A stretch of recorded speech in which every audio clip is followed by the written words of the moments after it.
kalau kita punya nikmat, punya rencana, jangan diceritain sama orang. Takutnya kenapa? Takutnya orang pada dengki. Karena kedengkian orang, ada penyakit ain, akhirnya nggak jadi apa yang kita rencanain.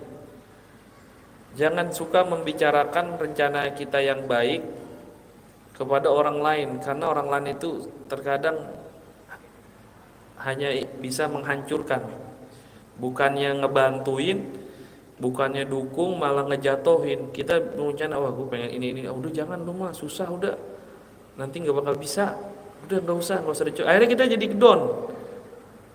Mending nggak usah diceritain, tahu-tahu saldo 1 miliar. Karena kalau diceritain kadang-kadang jangan diceritain semua nikmat, karena takutnya yang mendengar apa yang udah kita punya, orang itu dengki. Nggak semua orang baik, bahkan teman dekat kita, sahabat kita yang udah deket banget, kadang-kadang dia mengharapkan jatuh. Kadang-kadang mengharapkan jatuh, nauzubillahimin. Apalagi orang-orang yang cuman deket biasa doang, ceritain ini, waduh. Hati-hati.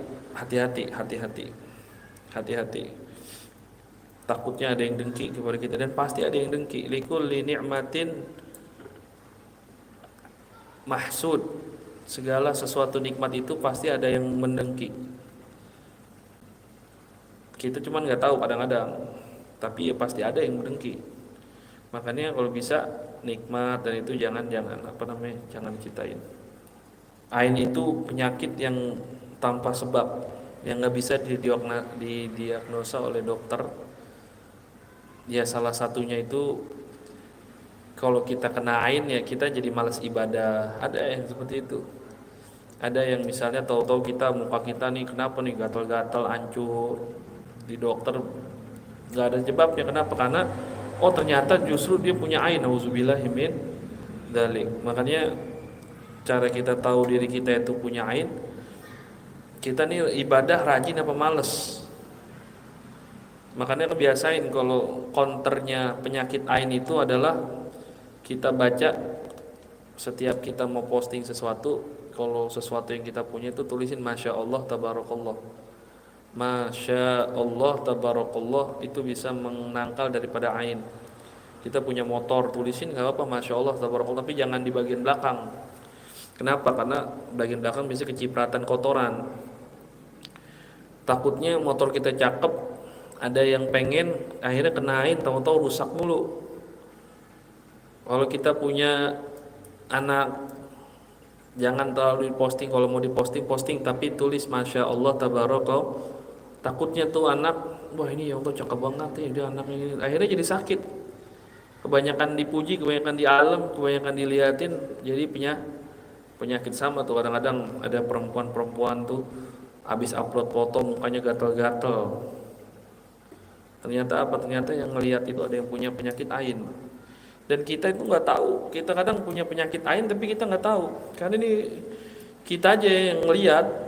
Padahal kita punya penyakit ain tapi kita nggak tahu. Apalagi orang-orang juga nggak tahu punya penyakit ain. Itu dia, biar kalau nikmat itu biar dijaga. Idza kunta fi ni'matin far'aha. Jadi begitu. Memang penyakitnya nggak bisa didiagnosa. Pokoknya intinya kalau malas ibadah, tahu-tahu ada penyakit yang nggak jelas sebab, udah berobat apalagi kemana-mana nggak ada, berarti terkena ain. Dan itu obatnya sulit, itu obatnya sulit kalau udah terkena.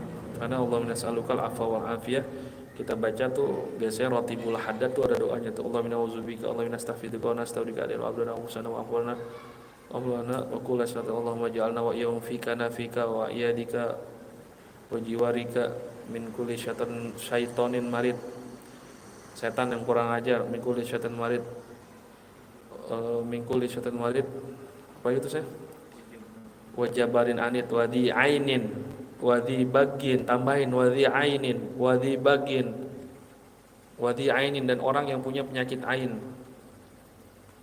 Biasanya di doa setelah baca surah Yasin ada karangan doa yang dikarang oleh Al-Habib Abdullah bin Alil Haddad tuh, dalam Khulasah Madad Nawawi karangan Habib Umar tuh ada doa setelah baca surah Yasin. Allahumma nastahfiduka wa nastabika adiana, itu dibaca setiap pagi habis Yasin.